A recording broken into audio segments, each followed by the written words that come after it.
K മെസ്സിയുടെ പേരിൽ നടന്ന സ്കാം. ഞാൻ ഈ വിഷയത്തിൽ എത്രയാ സംസാരിച്ചിട്ടുള്ളത് എന്നുള്ളത് എൻ്റെ വ്യൂവേഴ്സിന് നന്നായിട്ട് അറിയാം. ഇപ്പോൾ ഇവിടുത്തെ മെയിൻ സ്ട്രീം ചാനലുകളെല്ലാവരും എടുത്തു വെച്ച് ഇതൊരു സ്കാമാണ്, മെസ്സി വരുമോ, മെസ്സി വരാത്തത് എന്തുകൊണ്ട്, ആരാണ് സ്കാം നടത്തിയത് എന്നുള്ളതൊക്കെ ചർച്ച നടക്കുമ്പോഴും ഞാൻ സത്യത്തിൽ ചിരിക്കുകയായിരുന്നു. ഞാൻ ഈ വിഷയത്തിൽ ഒരു വർഷം മുമ്പ് കൃത്യമായി കുറേ വീഡിയോസ് ഇട്ട് പറഞ്ഞപ്പോൾ അന്ന് ഞാൻ കമ്മി വിരോധി, അന്ന് ഞാൻ സ്പോർട്സ് മിനിസ്റ്റർക്കെതിരെ പറഞ്ഞവൻ, ഭയങ്കരമായിട്ട് ഇന്നെടുത്തിട്ട് വരട്ടായിരുന്നു കമൻറ്റ് ബോക്സ് മൊത്തം. ഇപ്പം എന്തായി? മെസ്സിയും വന്നില്ല, കാശും പോയി. കാശ് പോയതാരതാ? അപ്പോൾ പറയും അത് റിപ്പോർട്ടർ മറ്റേ ബ്രോഡ്കാസ്റ്റിംഗ് ചാനലിൻ്റെ കാശല്ലേ പോയേ. അങ്ങനെയല്ല, സർക്കാരിലേക്ക് കൃത്യമായി വരേണ്ട തുകകൾ എത്തിയിട്ടുണ്ടോ എന്നുള്ളത് ഒരു കാര്യം. രണ്ടാമത് ഈ മെസ്സിയുടെ പേര് പറഞ്ഞ് വേറെ ഏതെങ്കിലും ഒരു വ്യക്തിയെ സ്കാം ചെയ്തിട്ടുണ്ടോ എന്നുള്ളതിൻ്റെ ഒരു അന്വേഷണം നടക്കണമല്ലോ. ഓൾറെഡി ഇതിൻ്റെ ഒരു all Kerala gold and silver merchant association ഇവരുടെ ഒരു സ്കാം ഇതിനകത്തുണ്ട്. ഓക്കെ, കാരണം ഇത് രണ്ട് വിഭാഗത്തിലാണ്. ഈ all Kerala gold and silver merchant association രണ്ട് തട്ടിലാണ്. അതിൽ ഒരു ടീം ആദ്യം ഈ സ്പോർട്സ് മിനിസ്റ്റർ ഒപ്പം നിന്നുകൊണ്ട് ഒരു വലിയ ഓളപ്പോ ആപ്പൊക്കെ ഇറക്കി കുറേ ആൾക്കാരെ കയ്യിൽ നിന്ന് ടിക്കറ്റ് വിൽക്കാനാന്ന് പറഞ്ഞുള്ള ഒരു തരം സ്കാം ഇവിടെ നടത്തിയിട്ട് അത് അന്നത്തെ മുഖ്യമന്ത്രിയായ പിണറായി വിജയൻ്റെ അടുത്ത് റിപ്പോർട്ട് പോയൊരു വിഷയമാണ്. ഓക്കെ, അപ്പോൾ ഇത് തുടക്കം മുതലേ ഉടായ്പാണ്. അപ്പോൾ ഇപ്പോൾ ഏത് ഉടായ്പിൻ്റെ ലെവലിലാണ് വന്ന് നിൽക്കണമെന്നുള്ളതൊന്ന് നമുക്ക് നോക്കണമല്ലോ. അപ്പോൾ ഇപ്പോൾ ഇന്ന് കണ്ടത് സ്പോൺസറുടെ അക്കൗണ്ടിൽ എത്തിയത് 206 കോടി ഉടൻ തന്നെ അക്കൗണ്ടിൽ നിന്ന് മാറ്റുകയും ചെയ്തു. അന്വേഷണം വേണമെന്ന് SIT. അപ്പോൾ ഇതിൻ്റെ സ്പോൺസർ ആരാ?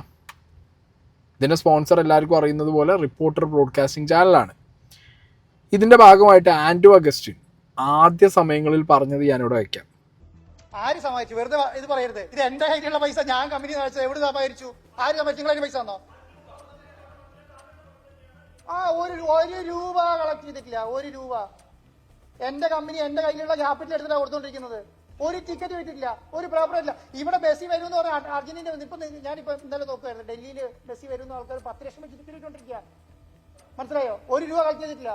ഇത് നമ്മുടെ ഉത്തരവാദിത്വം, നമ്മുടെ ശേഷിയാണ്. പൈസ പോയ ഒരുത്തന്റെ പൈസ പോകില്ല, നമ്മുടെ തന്നെ പൈസ പോകുള്ളൂ. അത് ഉത്തര ബോധ്യം എനിക്കുണ്ട്. ഓക്കെ, അപ്പൊ ഇത് മൊത്തം ആൻഡോയുടെ റിപ്പോർട്ടറിന്റെ ഒക്കെ കാശാണോ എന്നുള്ളത് ആദ്യം ഇവിടെ ചെക്ക് ചെയ്യണം. ഓക്കെ, അത് ചെക്ക് ചെയ്തു അല്ലെങ്കിൽ അതിൽ വിഷയങ്ങൾ ഉണ്ടായി എന്നുള്ളത് ഇപ്പോൾ ഇന്ന് ന്യൂസ് പുറത്തു വന്നപ്പോൾ മനസ്സിലായി. കാരണം 2 പണ ഇടപാട് നടത്തുന്ന മുൻകിട സ്ഥാപനങ്ങൾ അല്ലെങ്കിൽ മുൻകിട സ്ഥാപനങ്ങൾ ഇവർ റിപ്പോർട്ടർ ബ്രോഡ്കാസ്റ്റിംഗ് ചാനലിന് അവരുടെ അക്കൗണ്ടിലേക്ക് പൈസ ഇട്ടതിൻ്റെ GST വിഷയങ്ങളൊക്കെ പറഞ്ഞാണ് ഈ 206 കോടി രൂപ അക്കൗണ്ടിൽ ഈ 2 വൻകിട സ്ഥാപനങ്ങൾ എന്തിനു കൊടുത്തു. ലോണായിട്ട് കൊടുത്താണെന്നുണ്ടെങ്കിൽ അതിൻ്റെ രേഖകൾ കാണുമല്ലോ. അപ്പോൾ ഇത് എന്തിൻ്റെ പേരിലാണ്? മെസ്സി വരുന്നതിൻ്റെ ഭാഗമായി, സ്പോൺസർഷിപ്പിൻ്റെ ഭാഗമായി കിട്ടിയ പൈസയാണോ എന്നുള്ളതൊക്കെയാണ് ഇവിടുത്തെ ഡൗട്ടുകൾ വരുന്നത്. അവിടെയാണ് ഇന്ന് ഒരു ചാനൽ പോലും ഇവിടെ ഇൻവെസ്റ്റിഗേഷൻ അല്ലെങ്കിൽ ഇൻവെസ്റ്റിഗേറ്റീവ് ജേർണലിസം നടത്തുന്ന ഇഷ്ടംപോലെ ചാനലുകളുണ്ട് അല്ലേ, എത്രയോ ജേർണലിസ്റ്റുകളും ഉണ്ട്. എനിക്ക് നിങ്ങളോടൊക്കെ ചോദിക്കാനുള്ളത്, നിങ്ങളെ കണ്ണിൻ്റെ മുന്നിൽ പച്ചവെള്ളം പോലെ ഒരു ഡൗട്ട് ഓഫ് എലമെൻ്റ് തന്നെ ഇരിക്കുന്നൊരു വ്യക്തി ഇതിനകത്തുണ്ട്. ഓക്കെ, എന്തുകൊണ്ട് ആരിട്ട് കൊടുത്തു എന്നുള്ളതിനൊരു ക്ലാരിറ്റി കിട്ടാഞ്ഞിട്ട് നിങ്ങൾ ഇടാതിരുന്നാണെങ്കിൽ ഓക്കെ. പക്ഷേ ഇത് ഒരാൾ പബ്ലിക്കായിട്ട് ഞാൻ ഈ പറഞ്ഞ റിപ്പോർട്ടർ ചാനലിനെ സഹായിച്ചിട്ടുണ്ട്, ആൻഡോനെ സഹായിച്ചിട്ടുണ്ടെന്ന് പറഞ്ഞൊരു വ്യക്തി ഉണ്ടല്ലോ ഇവിടെ, മിസ്റ്റർ ഗോകുലം ഗോപാൽജി. അങ്ങനെ ഒരു മനുഷ്യൻ ഇവിടെ പറഞ്ഞില്ലല്ലോ ഇന്ന്. 2 വൻകിട ധനകാര്യ സ്ഥാപനങ്ങളിൽ നിന്ന് പൈസ ഇവർക്ക് റിപ്പോർട്ടർ ബ്രോഡ്കാസ്റ്റിംഗ് ചാനലിന് കിട്ടിയെന്ന് പറയുമ്പോൾ ഒരാളെ പിക്ചർ ഓൾമോസ്റ്റ് ക്ലിയർ ആണ്. ഞാനും വന്നിരുന്നു ഇയാൾ തന്നെയെന്നല്ല പറയുന്നത്, ബട്ട് ഇറ്റ്സ് വെരി ക്ലിയർ. ഒരാളെ കാര്യത്തിൽ നല്ല ക്ലാരിറ്റി കിട്ടുന്നുണ്ട്. അത് അയാൾ തന്നെയാണോ എന്ന് ഉറപ്പിക്കേണ്ടതൊക്കെ ഇനി സ്പെഷ്യൽ ഇൻവെസ്റ്റിഗേഷൻ ടീം ഉറപ്പിക്കുക. അല്ലാന്നുണ്ടെങ്കിൽ അങ്ങനത്തെ ഒരു പൈസ ഗോപാലൻ ഫണ്ട് എന്തെങ്കിലും റിപ്പോർട്ടർ ചാനലിൽ കൊടുത്തിട്ടുണ്ടോ മെസ്സിനെ കൊണ്ടാന്നുള്ളതൊക്കെ നിങ്ങൾ അന്വേഷിച്ച് തെളിയിക്കും. ബട്ട് ഞാൻ കുറച്ച് സ്ക്രീൻഷോട്ട്സ് ഇവിടെ വയ്ക്കാം. ചെറുപ്പം മുതൽ പാഷനാണ് ഫുട്ബോൾ. അർജന്റീനയുടെ കളി കാണാൻ മുന്നിലുണ്ടാവും ഗോകുലം ഗോപാലൻ റിപ്പോർട്ടറിനോട്. സാധ്യമായ സഹായം ചെയ്തതിൽ സന്തോഷം റിപ്പോർട്ടറിനോട് ഗോകുലം ഗോപാലൻ. ഓക്കെ, അപ്പോൾ ഗോകുലം ഗോപാൽജി എന്നത് പറഞ്ഞാൽ എന്താ നമുക്ക് നോക്കാം. ഇത് യാഥാർത്ഥ്യമാക്കുന്നതിന് പിന്നിൽ ആൻഡ്രൂ അഗസ്റ്റിനോടൊപ്പം തന്നെ നിലയുറപ്പിച്ച ആളാണ് ഗോകുലം ഗ്രൂപ്പ് ചെയർമാൻ ഗോകുലം ഗോപാലൻ. നമുക്കൊപ്പം ഗോപാലേട്ടൻ കൂടി ചേരുന്നുണ്ട്. ഗുഡ് മോർണിംഗ് ഗോപാലേട്ട. ആദ്യമേ തന്നെ ഒരു താങ്ക്സ് പറയുന്നു. അത് യാഥാർത്ഥ്യമാക്കിയതിന് അതിന് അങ്ങയുടെ കൂടി ഒരു പൂർണ്ണമായ സഹകരണവും പിന്തുണയും ഉണ്ടായിരുന്നു കേരളത്തിലെ കായിക പ്രേമികൾക്ക്. ഗോപാലേട്ടാ, അതായത് ഫുട്ബോൾ എന്ന ഫുട്ബോൾ പ്രേമികൾക്ക് ഏറ്റവും വലിയ സന്തോഷമുള്ള ഒരു കാര്യമാണ് ഇപ്പോൾ സംഭവിച്ചത്. കാരണം അത് നടക്കുകയില്ല എന്ന് പറഞ്ഞപ്പോൾ, കാരണം മനസ്സിലെല്ലാവർക്കും മെസ്സി വരുന്നു എന്നൊരു ആഗ്രഹം ഉണ്ടായിരുന്നു, സന്തോഷം ഉണ്ടായിരുന്നു. പക്ഷെ അതേ സമയത്ത് അത് ഇല്ലാതായി പോയപ്പോൾ നമുക്ക് എല്ലാവർക്കും, ഫുട്ബോൾ പ്രേമികൾക്കെല്ലാം തന്നെ വലിയ മാനസിക വിഷമം വന്നു. അതുകൊണ്ടാണ് ഞാനും ഇതിൽ എന്നാൽ സാധിക്കുന്ന എല്ലാ ഹെൽപ്പുകളും ചെയ്യാനുള്ള ഒരു കാരണം ഉണ്ടായത്. പക്ഷെ അത് വന്നത് വളരെ സന്തോഷമുണ്ട്. പ്രത്യേകിച്ച് റിപ്പോർട്ടർ TV ഈ കാര്യത്തിൽ വളരെ നല്ല രീതിയിൽ ആക്റ്റീവായിട്ട് പണിയെടുത്തിട്ടുണ്ട്. പക്ഷെ എന്നാലും അവസാനം ഇത് വിജയിക്കാൻ എന്നാൽ സാധിക്കുന്ന മാക്സിമം ഞാൻ ചെയ്തതിന്റെ പേരിൽ എനിക്ക് വലിയ സന്തോഷമുണ്ട്. കാര്യം നടന്നതിൽ എനിക്ക് സന്തോഷമുണ്ട്. ഇത് ഗോകുലം FC എന്ന ഒരു ഇത് എടുക്കാനുള്ള കാരണം എൻ്റെ ചെറുപ്പത്തിൽ എൻ്റെ ഒരു ഫാഷനാണ്. പക്ഷെ എനിക്ക് കളിക്കാൻ പറ്റിയില്ലെങ്കിലും പുതിയ തലമുറയെ ഈ ഫുട്ബോൾ സംസ്കാരത്തിലേക്ക് കൊണ്ടുവരാൻ വേണ്ടി വളരെയധികം പ്രവർത്തിച്ചുകൊണ്ടിരിക്കുന്ന ഒരാളാണ് ഞാൻ. ഗോപാലേട്ടന്റെ ഏതെങ്കിലും വേൾഡ് കപ്പ് മാച്ച് കാണാൻ പോയിട്ടുണ്ടോ ഇതിനു മുമ്പ്? ഞങ്ങളുടെ മാച്ച് തന്നെ മാച്ച് കാണാൻ പോയി. ഫോറിൽ പോയിട്ടില്ല, ലോകകപ്പ് പോയിട്ടില്ല. അപ്പൊ നേരിട്ട് അർജന്റീനയുടെ കളി കാണാൻ മുമ്പിൽ തന്നെ ഉണ്ടാവും ഗോപാലേട്ടൻ? ഓ, തീർച്ചയായിട്ടും ഉണ്ടാവും. എന്നെപ്പോലത്തെ ഫുട്ബോൾ പ്രേമികളെല്ലാം തന്നെ മുന്നിലുണ്ടാവും. മലയാളികൾ, പ്രത്യേകിച്ചും ഫുട്ബോൾ പ്രേമികൾ ഏറ്റവും ഇഷ്ടപ്പെടുന്ന ഒരു വ്യക്തിയാണ് മെസ്സി. അദ്ദേഹം ഇന്ത്യയിലേക്ക് വരിക, അല്ലെങ്കിൽ പ്രത്യേകിച്ചും കേരളത്തിലേക്ക് വരിക എന്നത് നമുക്കൊക്കെ ഒരു അഭിമാനപരമായ കാര്യമാണ്. അതിന് ശ്രമിച്ച റിപ്പോർട്ടർ TV MD മിസ്റ്റർ ആൻഡോ വളരെ ത്യാഗം ചെയ്തിട്ടാണ് ഈ കാര്യങ്ങൾ ചെയ്തത്. അവസാനം അത് വല്ലാത്തൊരു ഘട്ടത്തിലെത്തിയപ്പോഴാണ് ഞാൻ ഈ കാര്യം ഞാനതിന് മാക്സിമം എന്നാൽ സാധിക്കുന്ന ഹെൽപ്പുകളൊക്കെ അവസാനം ചെയ്യേണ്ടി വന്നത്. അതെ, അത് എന്നെ സംബന്ധിച്ചിടത്തോളം എനിക്ക് ചെയ്യാൻ പറ്റാത്ത തരത്തിൽ ഞാൻ ചെയ്തു. ഞാൻ ചെയ്യാൻ പറ്റില്ല എന്ന് വിചാരിച്ചാണെങ്കിലും അത് എന്തോ ഒരു ദൈവാധീനത്തിൽ എനിക്കത് ചെയ്ത് കൊടുക്കാൻ പറ്റി. അതിൽ വലിയൊരു പങ്കാണ് എന്നെ സംബന്ധിച്ചിടത്തോളം അത് വലിയ പങ്കാണ്. പക്ഷേ മെസ്സി വരുന്നൊരു കാര്യം വളർത്തു കഴിഞ്ഞാൽ അതൊന്നുമില്ല. പക്ഷെ അത് വലിയൊരു കാര്യമാണ് സംഭവിച്ചത്. ഗോപാലേട്ടൻ എന്താണെങ്കിലും സഹായിച്ചു. ഇതെവിടെയോ ബ്ലോക്കായ സമയത്ത് ഗോപാലേട്ടൻ ഇടപെട്ടു. ഗോപാലേട്ടൻ കേരളത്തിന്റെ ഒഫീഷ്യൽ രക്ഷകനാണ്, അതെല്ലാവർക്കും അറിയുന്നതാണ്. സിനിമ ആരെങ്കിലും വഴിമുട്ടിയ അപ്പോൾ ഗോപാലേട്ടൻ അത് ഏറ്റെടുക്കും. കച്ചവടം ആരെങ്കിലും വഴിമുട്ടിയ അപ്പോൾ ഗോപാലേട്ടൻ അത് ഏറ്റെടുക്കും. ഗോപാലേട്ടൻ അങ്ങനെ ഒഫീഷ്യൽ രക്ഷകനായതുകൊണ്ട് മെസ്സിയെ കൊണ്ടുവരുന്ന വിഷയത്തിൽ ഞാൻ പറഞ്ഞല്ലോ, ആദ്യം മുതലേ ഇതിൽ വിഷയങ്ങളുണ്ട്. All Kerala gold and silver merchant association ആദ്യം അവർക്ക് ധനശേഖരണം നടക്കാത്തൊരവസ്ഥയിൽ ഇതൊരു സ്കാമായി, അത് മുഖ്യമന്ത്രിൻ്റെ അടുത്ത് അന്ന് കേസായി പോയപ്പോൾ മുതൽ ഇത് നടക്കില്ല എന്ന് ഈ പ്രൊജക്റ്റ് തള്ളിപ്പോകുമ്പോൾ തന്നെ ഇതിനകത്തേക്ക് ഇനി ഇങ്ങനെയാണ് റിപ്പോർട്ടർ ബ്രോഡ്കാസ്റ്റിംഗ് വന്നതെന്നുള്ളതൊക്കെ ഞാൻ പറഞ്ഞുതരാം. അപ്പം അവരും ബ്ലോക്ക് ആവുന്നു എന്നുള്ളൊരവസ്ഥ വന്നപ്പോൾ അല്ലെങ്കിൽ ഇതിന് വേറൊരു പാർട്ടുണ്ട്. റിപ്പോർട്ടർ ബ്രോഡ്കാസ്റ്റിംഗ് അവർ വന്നത് അവർ ഗോപാലേട്ടന് വേണ്ടി വന്നോ എന്ന് വരെ ഞാൻ സംശയിക്കുന്നുണ്ട്. കാരണം പല വിഷയങ്ങളിലും ഗോകുലം ഗോപാലൻ എന്ന് പറഞ്ഞ വ്യക്തിയുടെ ബിനാമി ഫേസ് ആയിട്ട് ഇവർ നിന്നിട്ടില്ലേ എന്നുള്ളൊരു എലമെന്റ് ഓഫ് ഡൗട്ട് ഇതിനകത്ത് കിടക്കുന്നുണ്ട്. ഇപ്പം ഇതിന്ന് വളരെ ക്ലിയർ അല്ലേ, ഇതിന്ന് വെരി എവിഡൻ്റ് ആണ്. കാരണം ഗോകുലം ഗോപാലൻ എന്ന് പറഞ്ഞ വ്യക്തി ഏത് രീതിയിൽ ഇവിടെ രക്ഷകനായി, ഏത് രീതിയിൽ സഹായിച്ചു, എങ്ങനെ ഇതിൻ്റെ ഭാഗമായി എന്നുള്ള ഒരു ചോദ്യം ഇവിടുത്തെ മാധ്യമങ്ങൾ തിരിച്ചു ചോദിച്ചു കഴിഞ്ഞു. ഗോകുലം ഇവരുടെ ഫിനാൻസോ എന്തോ സാധനം അതിന് വല്ല പൈസയും ഇവരേക്ക് വന്നിട്ടുണ്ടോ, അല്ലെങ്കിൽ ഇത് ഗോകുലം ഗോപാൽ ഏട്ടൻ്റെ ഫണ്ടാണോ ഇവരെടുത്ത് ചിലവാക്കിയെന്നുള്ളതൊക്കെ ചെറുതായിട്ടൊന്ന് ഗോപാൽജീനോട് ചോദിച്ചാൽ തന്നെ മൂപ്പര് ചിലപ്പോൾ പറഞ്ഞു തരും. അപ്പോൾ അങ്ങനത്തെ ഒരു ചർച്ചകളും ഞാൻ കണ്ടില്ല. കഴിഞ്ഞ കുറേ ദിവസമായിട്ട് ഇങ്ങനത്തെ ഒരു സൈഡേ വരുന്നില്ല.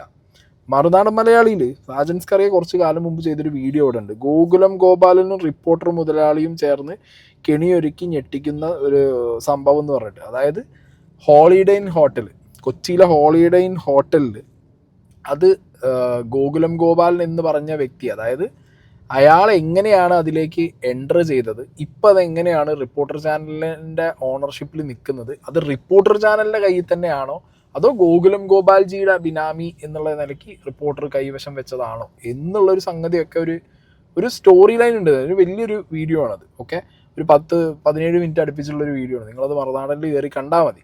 അതിനകത്ത് കംപ്ലീറ്റ് കാര്യങ്ങൾ പറയുന്നുണ്ട്. അതായത് ഇതുപോലുള്ള ഡീലുകൾ നടക്കുന്ന സമയത്ത്, അതായത് വലിയ പൈസയുടെ ഡീലുകൾ നടക്കുന്ന സമയത്ത് പല ഡീലുകളിലും മനസ്സിലായോ, ഗോകുലം ഗോപാലൻ എന്ന് പറഞ്ഞ ഈ ഗോകുലം ഗ്രൂപ്പിൻ്റെ ഒരു ബിനാമി ഫേസ് ആയിട്ട് ഒരു പ്രോക്സി ഫേസ് ആയിട്ട് ഇവരുണ്ട്, റിപ്പോർട്ടർ ബ്രോഡ്കാസ്റ്റിംഗ് ടീംസ് ഉണ്ട്. അപ്പോൾ ഇത് ഒരു സംശയമുണ്ട് ഇതിനകത്ത്. അതായത് അപ്പോൾ ഇങ്ങനത്തെ ഒരു പ്രൊജക്റ്റ് മെസ്സിയെ കേരളത്തിലേക്ക് കൊണ്ടുവരും എന്നുള്ള പ്രൊജക്റ്റ്, ഈ പ്രൊജക്റ്റിൻ്റെ ഫിനാൻസിയർ ആരാണ്, സ്പോൺസർ ആരാണ്, യഥാർത്ഥ സ്പോൺസർ ആരാണ്? കാരണം യഥാർത്ഥ സ്പോൺസറിനെ കണ്ടേ പറ്റൂ. യഥാർത്ഥ സ്പോൺസറിനെ കണ്ടാലേ അന്നത്തെ സ്പോർട്സ് മിനിസ്റ്റർ BD മന്ത്രി എത്ര വഹിക്കാൻ നോക്കിയെന്നും അത് ഏതൊക്കെ രീതിയിലുള്ള തട്ടിപ്പും വെട്ടിപ്പുമാണ് അതിൻ്റെ ഉള്ളിൽ കൂടി അന്ന് അവിടെ സ്പോർട്സ് കൗൺസിലിലുള്ള ആൾക്കാരും ഈ പറഞ്ഞ ഡിപ്പാർട്ട്മെൻറ്റിലുള്ള ആൾക്കാരും മിനിസ്ട്രിയിലുള്ള ആൾക്കാരും കൂടി പ്രൊജക്റ്റ് ഇട്ട് മെസ്സി പ്രൊജക്റ്റ് ഇട്ട് പൊക്കാൻ നോക്കിയത് എന്നുള്ളതിനെ കുറിച്ച് ഒരു ക്ലാരിറ്റി കിട്ടണമല്ലോ. അതിന് വേണ്ടിയിട്ടാണ്. കാരണം ഒരു മെസ്സിയുടെ പേരും പറഞ്ഞിട്ട് എത്ര കൊള്ളയിടാ നടത്തുക, നിങ്ങളൊന്ന് ആലോചിച്ച് നോക്ക്. തട്ടിപ്പും വെട്ടിപ്പും നടത്താൻ ഇനി, കാരണം മെസ്സി വരാനും പോണില്ല, മെസ്സി അറിയാനും പോണില്ല. പിന്നെ ഓൾറെഡി അർജന്റീന ഫെഡറേഷൻ ഒരു സ്കാം ഫെഡറേഷൻ എന്നുള്ള പേരും ഉണ്ട്, മനസ്സിലായോ? ആൾക്കാരെ പറ്റിക്കാറുണ്ട്, അവർ പൈസ ഉടായിപ്പ് ആക്കാറുണ്ട്. അപ്പോൾ ഈസിയാണ് കാര്യങ്ങൾ. അവിടെ പൈസ കൊടുത്ത് പൈസ പോയി എന്ന് പറഞ്ഞു കഴിഞ്ഞാൽ പോയി. കാരണം ആ അസോസിയേഷൻ ഓൾറെഡി ഒരു സ്കാം ഫേസ് ഉണ്ട്. ഓക്കെ, അപ്പോൾ അതെങ്ങാനും ഇവർ എക്സ്പ്ലോയിറ്റ് ചെയ്യാൻ നോക്കിയോ എന്നുള്ളൊരു പരിപാടിയൊക്കെ ഇതിനകത്ത് ഉണ്ടല്ലോ. ഇവിടെ വേണമെങ്കിൽ ആ മറുനാടൻ്റെ അന്നത്തെ വീഡിയോന് ചെറിയൊരു പോർഷൻ ഞാൻ അവിടെ പ്ലേ ചെയ്തുതരാം. ഇതിനകത്ത് നിങ്ങൾ നോക്കേണ്ടത്, ഇതിനകത്ത് കുറേ അധികം എന്താ പറയുക ആളുകളുടെ പേരുകളൊക്കെ വന്നു പോകുന്നുണ്ട്. അത് ഇൻദ്രോയൽ എന്ന് പറഞ്ഞിട്ടുള്ള ഫർണിച്ചർ കമ്പനിയുടെ മുതലാളിയായിട്ടുള്ള ഒരു വ്യക്തിയുണ്ട്. ആ വ്യക്തി സുഗതൻ എന്ന് പറഞ്ഞ വ്യക്തി, അയാൾ ഹോളിഡേ ഇൻ ഹോട്ടൽ അവിടെ കൺസ്ട്രക്ട് ചെയ്യുന്നു. ഹോളിഡേ ഇൻ ഹോട്ടൽ അയാളതായിരുന്നു. പിന്നെ അത് അയാൾക്ക് കുറച്ച് ഫിനാൻഷ്യൽ പ്രശ്നങ്ങൾ വന്ന സമയത്ത് ആൻഡോ അത് ടേക്ക് ഓവർ ചെയ്യാൻ ഒരു IT വ്യവസായി എന്ന് പറഞ്ഞ് ഗൾഫിലേക്ക് പോവുകയും അവിടുന്ന് കുറച്ച് കോടിക്കണക്കിന് രൂപയുടെ സെറ്റിൽമെൻറ്റ്സ് അവിടുന്ന് ഓൺ ദി സ്പോട്ടിൽ എഗ്രിമെൻ്റ് ഒന്നും ഇല്ലാതെ നടത്തി എന്നുള്ളതാണ് ക്ലെയിം. ആൻഡ് അത് ആർക്ക് വേണ്ടി ചെയ്തു? ഈ ഗോകുലം ഗോപാൽജിക്ക് വേണ്ടിയിട്ടാണ് ആ സാധനം ചെയ്തതെന്നുള്ളതാണ് അന്ന് പറയുന്നത്. അപ്പോൾ പല ഡീലുകളിലും റിപ്പോർട്ടറിൻ്റെ ആൻഡോയുടെ പല ഡീലുകളിലും ഗോകുലം ഗോപാലൻ എന്ന് പറഞ്ഞ വ്യക്തി അൺലിമിറ്റഡ് ഫണ്ടറായിട്ട് ബാക്ക്ഗ്രൗണ്ട് ഉണ്ട് എന്നുള്ളതാണ് മറുനാടൻ പറഞ്ഞു വെക്കുന്നത്. തങ്ങളുടെ ഹോട്ടൽ വാങ്ങുന്ന മാംഗോ ഫെറോ കമ്പനിയെക്കുറിച്ചും അഗസ്റ്റിൻ സഹോദരന്മാരെ കുറിച്ച് വിശദമായി തന്നെ സണ്ണി ജോർജ് അന്വേഷിക്കുന്നു. അപ്പോഴാണ് മനസ്സിലാക്കുന്നത് 1 രൂപ പോലും കയ്യിലില്ലെന്നും ഈ സാമ്പത്തിക ഇടപാടുകൾ നടത്തുന്ന ബിനാമിയായാണെന്നും ഓരോ പേയ്മെന്റും നടക്കുന്നതിന് തൊട്ടു മുൻപ് ഗോകുലം ഗോപാലൻ ഇവരുടെ അക്കൗണ്ടിലേക്ക് പണം മാറ്റുന്നുവെന്നും. എന്ന് വെച്ചാൽ ദുബായിൽ പോയി സുഗതനുമായി ആദ്യം സംസാരിച്ചപ്പോൾ 15 കോടി രൂപ മാറ്റിക്കൊടുത്തത് പോലും അതിനൊരു 10 മിനിറ്റ് മുമ്പ് ഗോകുലം ഗോപാലൻ മാംഗോ ഫെററിലേക്ക് 15 കോടി മാറ്റിക്കൊടുത്തിട്ടാണെന്ന് വ്യക്തമാവുന്നു. അതുകൊണ്ട് തന്നെ അറ്റാച്ച്മെന്റ് റിമൂവ് ചെയ്തപ്പോൾ ഇനി രംഗപ്രവേശം ചെയ്യാൻ പോകുന്നത് ഗോകുലം ഗോപാലനായിരിക്കും എന്നറിഞ്ഞ് സണ്ണിയും സുഗതനും കാത്തിരിക്കുന്നു. ഈ ഗോകുലം ഗോപാലനും സുഗതനും തമ്മിൽ അടുത്ത പരിചയമുണ്ട്. എറണാകുളം ഹോളിഡേ ഇൻ പണിയുന്ന സമയത്ത് 15 കോടി രൂപ ലോണായി എടുത്തിട്ടുണ്ട് ഗോകുലം ഗോപാലനിൽ നിന്നും സുഗതൻ. അങ്ങനെ അടുപ്പമുള്ളതുകൊണ്ട് ഈ കേസ് തുടക്കത്തിലേക്ക് പോയപ്പോൾ തന്നെ സെറ്റിൽമെന്റിന് വേണ്ടി ഗോകുലം ഗോപാലിനെ പലതവണ സുഗതൻ വിളിച്ചെങ്കിലും ഗോകുലം ഗോപാലൻ ഒരിക്കൽ പോലും ഫോൺ എടുത്തിരുന്നില്ല.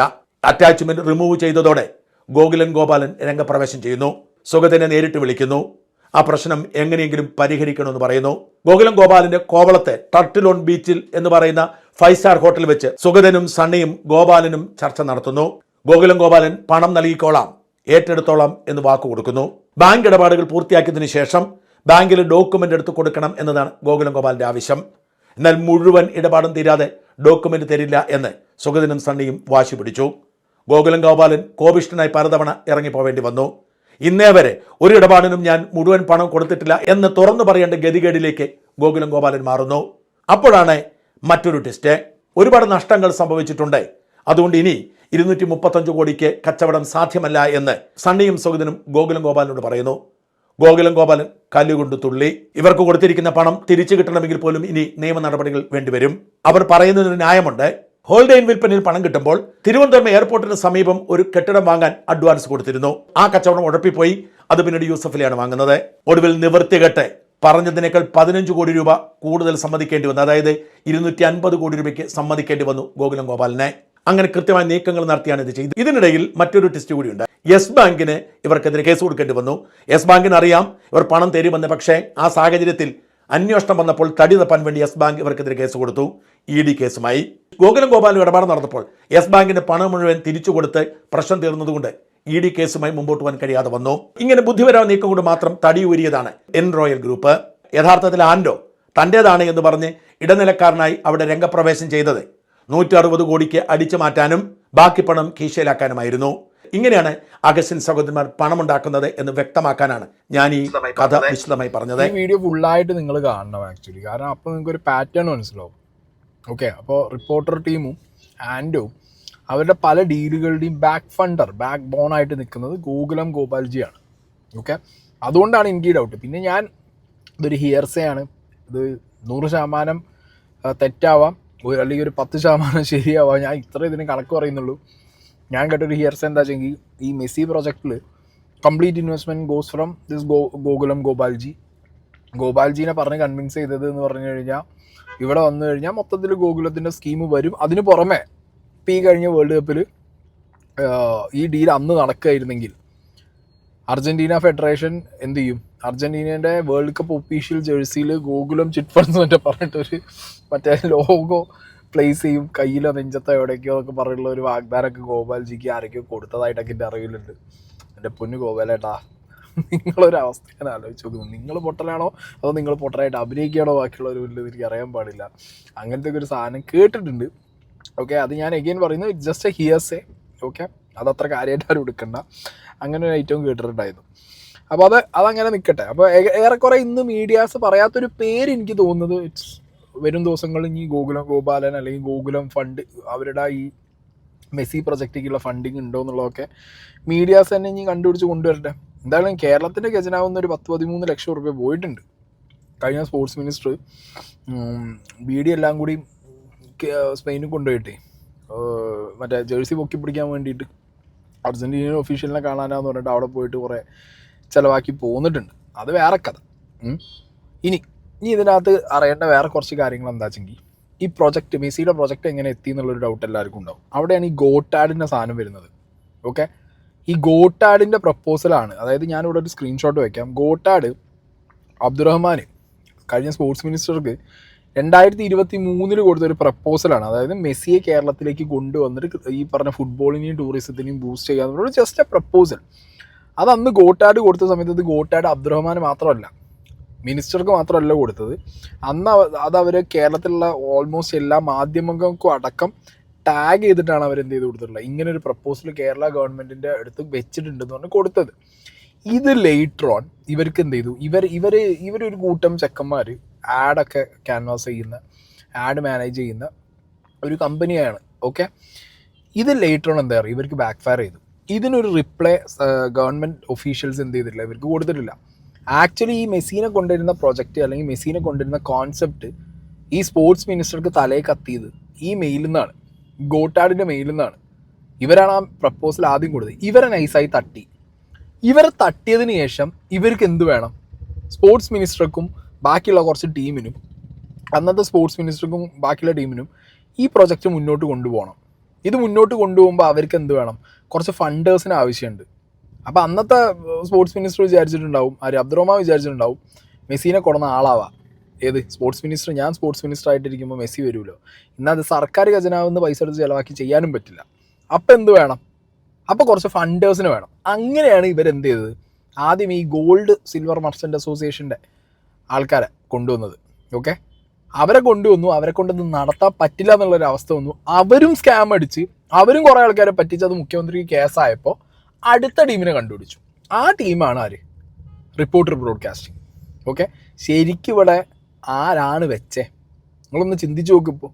മിനിസ്റ്റർക്ക് വന്ന പ്രപ്പോസൽ മിനിസ്റ്റർ ആദ്യം വേറൊരു ടീമിനെ വെച്ച് ബൈപ്പാസ് ചെയ്യിക്കുന്നു. എന്നിട്ട് ആ ബൈപ്പാസ് ചെയ്യിച്ച ടീം അടവടലം സ്കാമാന്ന് കണ്ടപ്പോൾ അതേ പ്രൊജക്റ്റ് വീണ്ടും ഒരു സ്പോൺസറെ കണ്ടുപിടിക്കുന്നു, വീണ്ടും ഒരു സ്പോൺസർ വരുന്നു. മനസ്സിലായോ? അപ്പോൾ ഇതിൽ ആർക്കാണ് പേഴ്സണൽ ലാഭം വേണ്ടിയിരുന്നത്? അല്ലെങ്കിൽ ഇതിന്ന് കാശടിച്ചു മാറ്റാനോ അല്ലെങ്കിൽ ഈ പേഴ്സണൽ ബെനിഫിറ്റിന് വേണ്ടിയിട്ടുള്ള പരിപാടിയോ കാണിച്ചത് അന്നത്തെ ഈ അബ്ദുറഹ്മാൻ എന്ന് പറഞ്ഞ മന്ത്രിയല്ലേ. ഞാൻ അതുകൊണ്ടാണ് ആദ്യം മുതൽ ഈ ചെങ്ങായിൻ്റെ കാര്യം പറഞ്ഞുകൊണ്ടിരിക്കുന്നത്. ഇയാൾ പറയുന്നത് പച്ച കള്ളമാണ്. ഇയാൾക്ക് ഇതിന്ന് എന്തോ സാധനം അടിച്ചു മാറ്റാൻ വേണ്ടിയിട്ടാണ് ഇയാൾ ഈ പരിപാടി കാണിച്ചുകൊണ്ടിരിക്കുന്നത്. ഇപ്പം എല്ലാവരും റിപ്പോർട്ടർ ബ്രോഡ്കാസ്റ്റർ ഇതിൻ്റെ പിന്നാലെ ഓടുമ്പോൾ നിങ്ങൾ ഇനി കുറച്ച് മറ്റേ പിന്നാലെ ഓടും മീഡിയാസ്. എന്തുകൊണ്ട് ഈ പ്രപ്പോസൽ ആദ്യം ഈ പറഞ്ഞ ഗോൾഡ് മർച്ചൻ്റ് അസോസിയേഷൻ മുക്കി എന്നുള്ളത്? അവിടെ ഒരു മുഖ്യമന്ത്രിക്ക് അന്ന് ഒരു കംപ്ലൈൻറ്റ് കൊടുത്തു എന്നുള്ള ന്യൂസൊക്കെ ഇപ്പോഴും നിങ്ങളുടെ തന്നെ വാലറ്റ് കിടക്കുന്നുണ്ടാവും ഇവിടുത്തെ പ്രമുഖ ചാനൽസിൻ്റെ. ഓക്കെ, സൗഹൃദ മത്സര നടത്തിപ്പ് RBCക്ക് കൈമാറി സംസ്ഥാന സർക്കാർ ഉത്തരവിറക്കിയ 2024 ഡിസംബർ 24 4 ദിവസം മുൻപ് തന്നെ AFIയും റിപ്പോർട്ടർ ബ്രോഡ്കാസ്റ്റിംഗ് കമ്പനിയും തമ്മിൽ കരാർ ഒപ്പിട്ടിരുന്നു. ഈ കരാറിൽ കേരളത്തിന്റെ ഭാഗത്തു നിന്നുള്ള ആശയവിനിമയത്തിന് നൽകിയിരിക്കുന്നത് 2 ഇമെയിൽ ഐഡികളെന്ന് കാണാം. ഒന്ന് അന്നത്തെ കായിക മന്ത്രി വി അബ്ദുറഹിമാന്റെ ഔദ്യോഗിക ഇമെയിൽ ഐഡി, രണ്ടാമത്തേത് സ്പോൺസറായ റിപ്പോർട്ടർ കമ്പനി MDയുടെ ഇമെയിൽ വിലാസവും. നിശ്ചിത സമയത്ത് പണമടയ്ക്കാത്തതിനാൽ കരാർ റദ്ദായി എന്ന് കാണിച്ച് AFA പ്രതിനിധി ലിയാൻഡ്രോ പീറ്റേഴ്സൺ 2025 ജൂൺ 17 അയച്ച ഇമെയിലിലും അബ്ദുറഹിമാന്റെ ഇടപെടലുകൾ വ്യക്തമാകുന്നുണ്ട്. താങ്കളുടെ മധ്യസ്ഥതയിൽ നിലവിൽ വന്ന കരാറെന്നാണ് പീറ്റേഴ്സന്റെ പരാമർശം. മന്ത്രിക്കും AFA പ്രതിനിധിക്കുമിടയിലുള്ള 6 ഇമെയിലുകൾ ഞങ്ങൾ പരിശോധിച്ചു. ഒന്നിൽ പോലും കായിക വകുപ്പ് സെക്രട്ടറിക്കോ ഡയറക്ടറിനോ പകർപ്പില്ല. സ്പോൺസർക്കും AFAയിലെ വിവിധ ഭാരവാഹികൾക്കുമാണ് കോപ്പി. എന്നാൽ വിചിത്രമായ മറ്റൊന്നും ഞങ്ങൾ കണ്ടു. മലപ്പുറം സ്വദേശിയായ ഒരു സ്ത്രീക്കും മന്ത്രിയുടെ ഔദ്യോഗിക ഐഡിയിൽ നിന്നുള്ള ഇമെയിലുകളെല്ലാം പോകുന്നുണ്ട്. അമീറ ഐഷ ബീഗം എന്ന സ്ത്രീയുടെ ജിമെയിൽ ഐഡിക്ക് പകർപ്പ് വെച്ചാണ് എല്ലാ ആശയവിനിമയവും മന്ത്രി നടത്തുന്നത്. മന്ത്രിയുടെ കുടുംബ സുഹൃത്തായ കോളേജ് അധ്യാപികയാണ് അമീറ എന്നാണ് വിവരം. ബാധ്യതയെല്ലാം സ്പോൺസറുടെ മേൽ മാത്രം ചാരി അബ്ദുറഹിമാൻ ഇന്നലെ പുറത്തിറക്കിയ വാർത്താക്കുറിപ്പിലെ ഭാഷയല്ല മന്ത്രി പദവിയിലെ ഔദ്യോഗിക ആശയവിനിമയങ്ങളിൽ ഉണ്ടായിരുന്നത്. 2025 ഒക്ടോബർ 18 AFAയ്ക്ക് അയച്ച ഇമെയിലിൽ സർക്കാർ മുൻകൈയിലെ ഉറപ്പാണ് കരാറെന്നായിരുന്നു അബ്ദുറഹിമാന്റെ വാദം. 130 കോടി ആളുകൾ കേരള സർക്കാരിനെ വിശ്വസിച്ചുവെന്നും മന്ത്രി എഴുതിയിട്ടുണ്ട്. അതായത് കരാറുമായി ബന്ധപ്പെട്ട ബാധ്യതകളിൽ നിന്ന് സർക്കാരിന് എളുപ്പം തലയൂരാനാകില്ലെന്ന് അന്നത്തെ മന്ത്രി തന്നെ പറയുകയാണ്. വി അബ്ദുറഹിമാൻ ഇനി വ്യക്തമാക്കേണ്ടത് ഇവയാണ്. 1. സർക്കാർ ഉത്തരവിറങ്ങും മുൻപ് തന്നെ സ്വകാര്യ കമ്പനിക്കായി മന്ത്രി ഇടനില നിന്നുവെന്ന AFAയുടെ വാദം ശരിയാണോ? 2. കായിക വകുപ്പ് സെക്രട്ടറിയും ഡയറക്ടറുമാണ് ആശയവിനിമയം നടത്തിയതെന്ന് മുൻ മന്ത്രി പറഞ്ഞത് കള്ളമല്ലേ? 3. AFAയുമായുള്ള ഇമെയിലിന്റെ പകർപ്പ് കായിക വകുപ്പിലെ മറ്റാർക്കുമില്ലാത്തത് എന്തുകൊണ്ടാണ്? 4. സർക്കാരുമായി ബന്ധമില്ലാത്ത സ്വകാര്യ വ്യക്തിക്ക് മന്ത്രിയുടെ ഇമെയിലുകളുടെ പകർപ്പ് പോകുന്നത് എങ്ങനെ? അമീറ ഐഷ ബീഗത്തെ ചുമതലപ്പെടുത്തിയ സർക്കാർ ഉത്തരവിന്റെ പകർപ്പുണ്ടോ? 5. പണമടയ്ക്കുന്നതിൽ വീഴ്ച വരുത്തിയ സ്പോൺസറെ ന്യായീകരിക്കാൻ കേരള സർക്കാരിന്റെ വിശ്വാസ്യതയെ കൂടി മന്ത്രി പണയം വെക്കേണ്ടത് എന്ത് കാരണത്താലാണ്? അന്നത്തെ കായിക വകുപ്പ് മന്ത്രിയും സെക്രട്ടറിയോടും ഇനി എന്ത് ചോദിച്ചാലും വായയിൽ അയാളത് കമ്പെടുത്ത് കുത്തി ചോദിച്ച് പറയണമെന്ന് പറഞ്ഞാൽ അയാളൊന്നും പറയില്ല. കാരണം അയാളത് അത്ര ബുദ്ധിപൂർവ്വം എന്ത് ചെയ്തു പറയാം, നൈസായിട്ട് അന്നത്തെ കായിക വകുപ്പ് സെക്രട്ടറിയുടെ തലയിലും, അതായത് U Sharafali, if I am not wrong, അന്നത്തെ സ്പോർട്സ് കൗൺസിൽ മുൻ അധ്യക്ഷൻ ഷറഫലിയാണ്. ഷറഫലി അടക്കമുള്ളവരെ നൈസാക്കിയിട്ട് എന്ത് ചെയ്തു അറിയോ, മൂപ്പര് ബാക്കി സ്പോൺസേഴ്സിൻ്റെ തലയിലും ഇട്ടിട്ട് മൂപ്പര് മെല്ലെ മിന്നി. അതാണ്ടായത്, മൂപ്പര് മെല്ലെ മിന്നി. അപ്പം ഇനി കൃത്യമായ അന്വേഷണം ഇതിൽ നടത്തണം. മനസ്സിലായോ? KMSC പ്രൊജക്റ്റ് കൊണ്ട് വന്ന മിനിസ്റ്റർ ഇൻറ്റൻഷൻ എന്താണെന്ന് നമുക്കൊന്ന് അറിയണമല്ലോ. ഇനി അന്നത്തെ മിനിസ്റ്റർ ഇൻറ്റൻഷൻ നമ്മൾ അറിയാതെ പോകരുതല്ലോ. ഇതിനകത്ത് ഷറഫലി കഴിഞ്ഞ ദിവസം ഷറഫലി രക്ഷകനാവാൻ ഉള്ളൊരു പരിപാടി കാണിക്കുന്നതായിട്ട് കണ്ടു. ഏത്? മന്ത്രിയൊന്നുമല്ല, ഞാനാണ് ഒപ്പിട്ടത്. പക്ഷെ ഒപ്പിട്ട സമയത്ത് അന്ന് എഗ്രിമെൻ്റ് ഉണ്ടായിരുന്നു. ഏത്? ഒരു ടെൻഡറില്ല, ഒരു രീതിയിലൊരു അനൗൺസ്മെൻ്റ് ഇല്ല, ഒന്നുമില്ല. All Kerala gold and silver merchant association ഇതിന്ന് പിന്മാറിയതോട് കൂടിയിട്ട് അടുത്തൊരു സ്പോൺസറെ കണ്ടുപിടിക്കാൻ വേണ്ടിയിട്ട് ഒരു രീതിയിലും എവിടെയും ഒന്നും ഡിക്ലെയർ ചെയ്യാതെയും ഒരു ടെൻഡർ വിളിക്കാതെയും നേരെ കൊണ്ടുപോയിട്ട് ബ്രോഡ്കാസ്റ്റർ ചാനലിൽ കൊടുത്ത് അതിൽ ഒപ്പിട്ട ആളാണ് ഷറഫലി എന്നുള്ളത് ഷറഫലിനെ തുറന്ന് സമ്മതിക്കുന്നുണ്ട്. ഈ കരാറിൽ ആദ്യം ഒപ്പിട്ട കരാറിൽ താങ്കൾ സാക്ഷിയാണ്. എവിടെ വെച്ച് ആരൊക്കെ ഉണ്ടായിരുന്നു താങ്കൾ ഈ കരാറിൽ ഒപ്പിടുമ്പോൾ? ഞാൻ കരാറിൽ ഒപ്പിടുന്ന സമയത്ത് റിപ്പോർട്ടർ ചാനലിൻ്റെ പ്രതിനിധി എന്നുള്ള നിലക്ക് അതിൻ്റെ MD തന്നെയാണ് ഉണ്ടായത്. എവിടെ വെച്ചാണ് ഒപ്പിട്ടത്? റിപ്പോർട്ടർ ചാനലിൽ വെച്ചാണോ ഈ കരാറിൽ ഒപ്പിട്ടത് താങ്കൾ സാക്ഷിയായത്? അതെ അതെ. ആരാണ് ഇങ്ങനെ ഒരു ചർച്ചകൾ നടക്കുന്നുണ്ട്, ഇങ്ങനെ അർജന്റീന ടീം കേരളത്തിലേക്ക് വരാൻ സാധ്യതയുണ്ട്, അപ്പോൾ താങ്കൾ സാക്ഷിയാകണമെന്ന ആഗ്രഹം പ്രകടിപ്പിച്ച് താങ്കളെ ബന്ധപ്പെട്ടത് ആരാണ്? ഇതിൻ്റെ തുടക്കം തൊട്ടുള്ള ചർച്ചയിൽ ഞാൻ പങ്കാളിയായിരുന്നു. ആസ് എ ഫുട്ബോളർ എന്നുള്ള നിലക്ക് ഞാൻ ഇതിൻ്റെ തുടക്കം തൊട്ടുള്ള ചർച്ചയിൽ തന്നെ പങ്കാളിയായിരുന്നു. ആദ്യം സ്പോർട്സ് കേരള ഫൗണ്ടേഷൻ SKF ഈ അർജൻറ്റീന ടീം വരുന്നതുമായി ബന്ധപ്പെട്ടുള്ള പ്രൊജക്റ്റ് ആലോചിച്ചപ്പോൾ ഓൾ കേരള ഗോൾഡ് മർച്ചൻ്റ് അസോസിയേഷനുമായിട്ടാണ് കരാർ വെക്കാൻ താല്പര്യം പ്രകടിപ്പിച്ച് ചർച്ചകൾ നടന്നത്. അതിൻ്റെ അടിസ്ഥാനത്തിൽ അർജൻറ്റീനയുമായിട്ട് ഒരു കരാറ് ഉണ്ടാക്കിയെന്നാണ് എൻ്റെ അറിവ്. അത് സമയത്തിന് പണം നൽകാൻ പറ്റാത്ത ഒരവസ്ഥയിൽ all Kerala gold merchant association പിൻവാങ്ങേണ്ട സാഹചര്യത്തിൽ കളി നടക്കില്ല എന്നുള്ള ഒരു സാഹചര്യം വന്നപ്പോഴാണ് ഇത് മറ്റ് സ്പോൺസർമാർ ആരെങ്കിലും ഏറ്റെടുക്കുകയാണെങ്കിൽ നടത്താൻ പറ്റുമോ എന്നുള്ളതിനെക്കുറിച്ച് ചർച്ച വന്നത്. ആ ചർച്ചയുടെ അടിസ്ഥാനത്തിൽ പല സ്പോൺസർമാരെയും ബന്ധപ്പെട്ട കൂട്ടത്തിൽ ഇതിന് തയ്യാറായി വന്ന ഒരു സ്പോൺസർ എന്നുള്ള നിലക്കാണ് റിപ്പോർട്ടർ ചാനലുമായിട്ട് ബന്ധപ്പെട്ടത്. ഇവിടെ ഷറഫ് അലീൻ്റെ ഒരു കാര്യം പറഞ്ഞു. അതായത് ആദ്യം റിപ്പോർട്ടർ ബ്രോഡ്കാസ്റ്റ് ചാനൽ വരുന്നതിന് മുമ്പ്, അവർ സ്പോൺസറായിട്ട് വരുന്നതിന് മുമ്പ് തന്നെ അർജൻറ്റീനൻ ഫെഡറേഷനുമായിട്ട് ഇവിടുത്തെ ഗോൾഡ് സിൽവർ മർച്ചൻ്റ് അസോസിയേഷൻ്റെ ടീമുകൾ ഒരു എഗ്രിമെൻറ്റ് സൈൻ ചെയ്ത് ഈ പരിപാടികൾ മുന്നോട്ട് പോകും. അങ്ങനെ ഒരു എഗ്രിമെൻ്റ് ഉണ്ടോ എന്നുള്ളത് ആദ്യം അറിയണം. ഓക്കെ, അങ്ങനെ ഒരു എഗ്രിമെൻ്റ് ഉണ്ടോ എന്നുള്ളതാണ് ആദ്യം നോക്കേണ്ടത്. അങ്ങനെ ഒരു എഗ്രിമെൻ്റ് ഉണ്ടായിട്ട് ഇവരെ കൊണ്ട് അത് ഫുൾഫിൽ ചെയ്യാൻ പറ്റില്ല എന്ന് പറഞ്ഞാൽ കാശ് പിരിച്ചിട്ട് അവർക്ക് ആയില്ല. അപ്പോൾ പിരിച്ച കാശ് എന്ത് ചെയ്തു? എത്ര കടകളിൽ നിന്ന് പിരിച്ചു? ആ ആപ്പിൻ്റെ അവസ്ഥ എന്താ? അങ്ങനെ കുറേ സാധനങ്ങൾ അന്വേഷിക്കണമല്ലോ. അന്വേഷിക്കുകയാണെങ്കിൽ മെസ്സിനെ കൊണ്ടുവരുന്ന പ്രോജക്റ്റ് തുടക്കം മുതൽ ആദ്യം മുതൽ അന്വേഷിച്ചിട്ട് പോയി. കാരണം എന്താ അറിയോ? മിനിസ്റ്റർ ഇടപെട്ടതാണ്.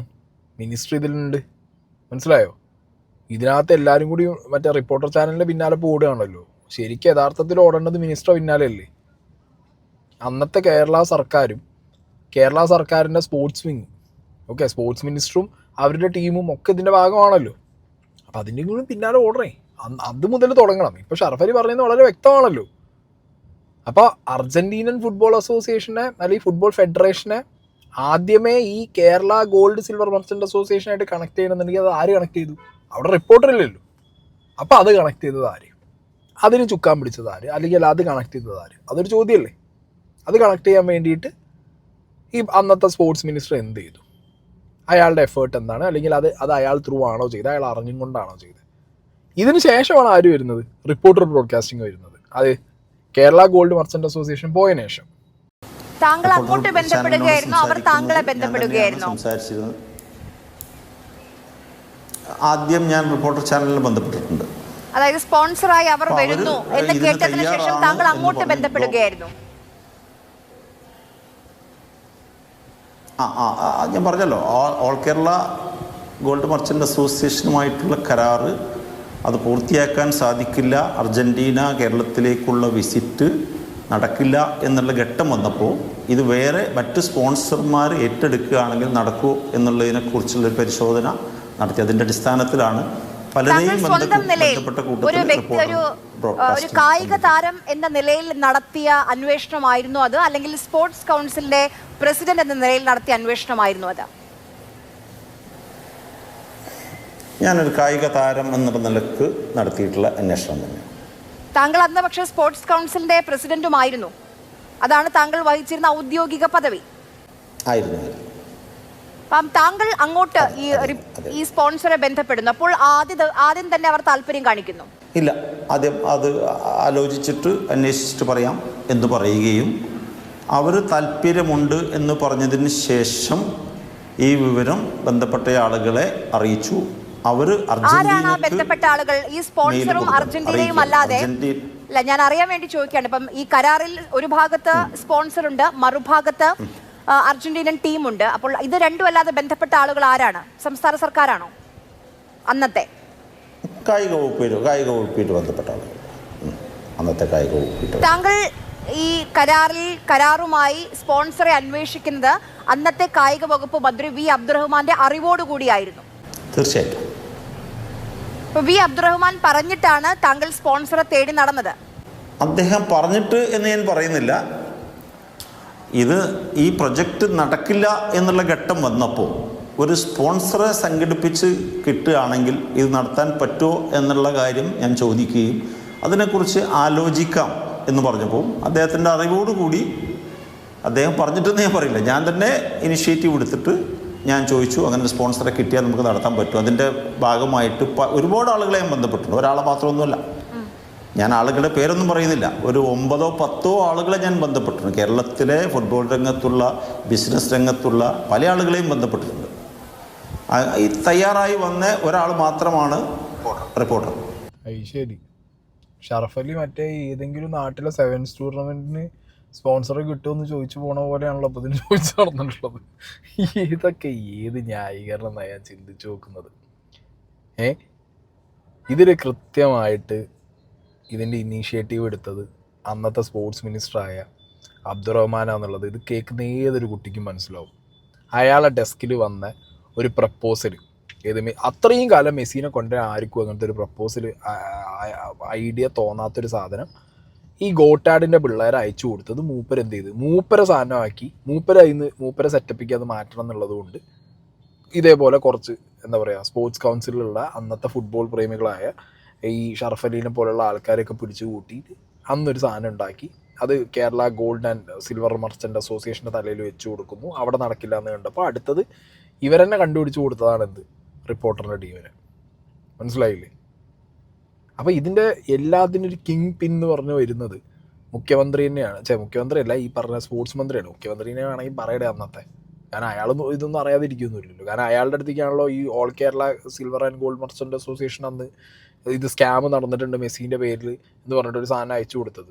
അതിന് എന്തെങ്കിലും രീതിയിലുള്ള നീക്കുപോക്ക് ഉണ്ടായോ ആ കേസിൽ, അല്ലെങ്കിൽ ആ ഒരു പെറ്റീഷൻ്റെ മുകളിൽ എന്നുള്ളത് നമുക്കിപ്പോഴും അറിയാൻ പാടില്ല. അതിന് ന്യൂസുകളുണ്ട്, നിങ്ങളൊന്ന് അടിച്ചു നോക്കിയാൽ മതി. All Kerala gold and silver merchant association മെസ്സിന്ന് അടിച്ചു നോക്കിയാൽ നിങ്ങൾക്ക് തന്നെ യൂട്യൂബിൽ കാണാം. അതിൻ്റെ ഏതൊരു പ്രസിഡന്റ് ഇരുന്ന് പറഞ്ഞുകൊണ്ടിരിക്കുന്നുണ്ട് ഞങ്ങൾക്ക് 2 വിങ്ങാണ്, അതിൽ ഒരു വിങ് വെറും സ്കാമേഴ്സാണ്. ആ സ്കാം ചെയ്യുന്ന ആൾക്കാരായിട്ടാണ് ഇവിടെ ഈ പറഞ്ഞ സ്പോർട്സ് മിനിസ്റ്ററും കൂടി ടൈപ്പായിട്ട് ഓളപ്പോ ആപ്പ് ഇറക്കിയതും അതിൻ്റെ പേരിൽ വൻ ഫണ്ട് പിരിവ് നടന്നതും മുഖ്യമന്ത്രിയുടെ അടുത്ത് ഞങ്ങൾ കേസ് പോയിട്ടുണ്ട് അന്നത്തെ പിണറായി വിജയൻ്റെ അടുത്ത്. അതൊക്കെ അവൈലബിളാണ്. മനസ്സിലായില്ലേ?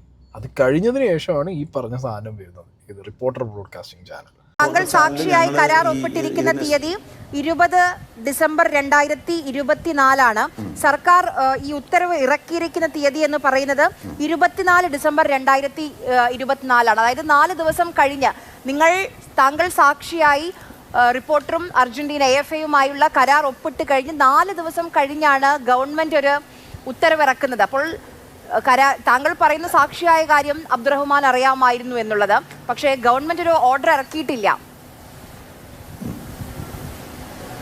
ഇല്ല, അതിൽ വേറെ ചെറിയ പ്രശ്നമുണ്ട്. കൃത്യമായ ഡേറ്റുകൾ ഞാൻ കുറിച്ച് വെച്ചിട്ടില്ല, ഞാൻ നോക്കിയിട്ടേ പറയാൻ പറ്റൂ. സർക്കാർ ഉത്തരവ് ഇറക്കുന്നത് 24 ആയിരിക്കാം. 24 ആയിരിക്കാമല്ല, 24 ഡ്രാഫ്റ്റ് തരുന്നത് 20-ാം തീയതി. പക്ഷേ ഒപ്പിട്ടിട്ടുള്ള ഡ്രാഫ്റ്റ്, അതായത് സ്പോൺസറും സാക്ഷിയെ ഞാനും ഒപ്പിട്ടിട്ട് തിരിച്ച് അയക്കുന്നത് ഗവൺമെൻറ്റിൻ്റെ ഉത്തരവ് ഇറങ്ങിയതിന് ശേഷം മാത്രമാണ് എന്ന് എനിക്ക് ഉറപ്പ് പറയാൻ പറ്റും. അത് കൃത്യമായ ഡേറ്റ് എനിക്കറിയില്ല. ഗവൺമെൻറ് ഉത്തരവ് ഇറങ്ങിയതിന് ശേഷം മാത്രമാണ് അർജൻറ്റീനയുമായിട്ടുള്ള കരാറിൽ ഞാൻ സാക്ഷിയായിട്ട് ഒപ്പിടുന്നത്. അതെനിക്ക് ഉറപ്പ്. ഡേറ്റിൻ്റെ കാര്യത്തിൽ എനിക്ക് അത് ഇപ്പോൾ പരിശോധിക്കാതെ എനിക്ക് പറയാൻ പറ്റില്ല എന്നേ ഉള്ളൂ.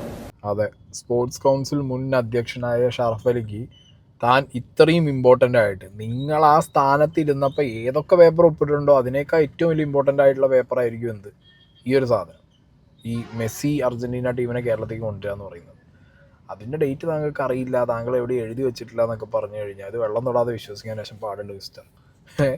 ഇത് മൊത്തത്തിൽ ഞാൻ പറഞ്ഞല്ലോ, ഇത് ഇവരുടെ ഇടയിൽ നിന്ന് ഈ അന്നത്തെ സ്പോർട്സ് മിനിസ്റ്ററും സ്പോർട്സ് കൗൺസിലിൻ്റെ ഇടയിൽ നിന്ന് ഉണ്ടാക്കിയ ഒരു സ്കാം പരിപാടി. ഈ പരിപാടിക്ക് ആളെ കിട്ടുമോ അല്ലെങ്കിൽ ഇനി അതിന് സ്പോൺസറെ കിട്ടുമോ എന്ന് ഇവരെന്നെ തപ്പിപ്പിടിച്ചിറങ്ങിയിട്ട് ഇവരെന്നെ കുറച്ച് ആൾക്കാരെ കൊണ്ടുവന്ന് ഈ ഒരു പരിപാടി മൊത്തത്തിൽ അടപടലം സ്കാം ആക്കി കയ്യിൽ തന്നു. അതാണ് സംഗതി ഉണ്ടായത്. മനസ്സിലായില്ലേ? ഇനി ഇതിൻ്റെ പേരിൽ എത്ര പേർക്ക് കാശ് പോയിട്ടുണ്ട്, ഈ ഗോപാൽജി അടക്കമുള്ളവർ എന്ത് രീതിയിലാണ് കൺവിൻസ് ആയെന്നുള്ളതൊന്നും ഇനിയിപ്പോൾ അറിയാൻ പാടില്ല. ഞാൻ പറഞ്ഞല്ലോ, ഇതിൽ ഒരു സൈഡിൽ എസ്കേപ്പ് ആയി പോകുന്നത് കഴിഞ്ഞ സ്പോർട്സ് മിനിസ്റ്ററാണ്, അബ്ദുറഹ്മാനാണ്. അബ്ദുറഹ്മാൻ്റെ ഇൻവോൾവ്മെൻറ്റ് കൃത്യമായിട്ട് ഇതിൽ നമുക്ക് അറിയണം.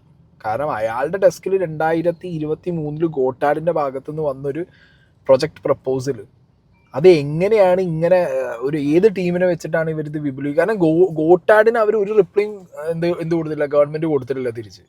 ഗോട്ടാഡിന് അപ്പോൾ ഒന്നും കൊടുക്കാതെ ഗോട്ടാഡിൻ്റെ ആ ഒരു പ്രപ്പോസൽ ഇവർ അടിച്ചു മാറ്റി ഇത് സ്വന്തം രീതിക്ക് ഗവൺമെൻറ് പ്ലസ് ഒരു സ്പോൺസർ എന്നുള്ള രീതിക്ക് കൊണ്ടുവരുമ്പോൾ അത് ആരെ തലയോടെ വർക്ക് ചെയ്തെന്നുള്ളത് അറിയണമല്ലോ കൃത്യമായിട്ട്.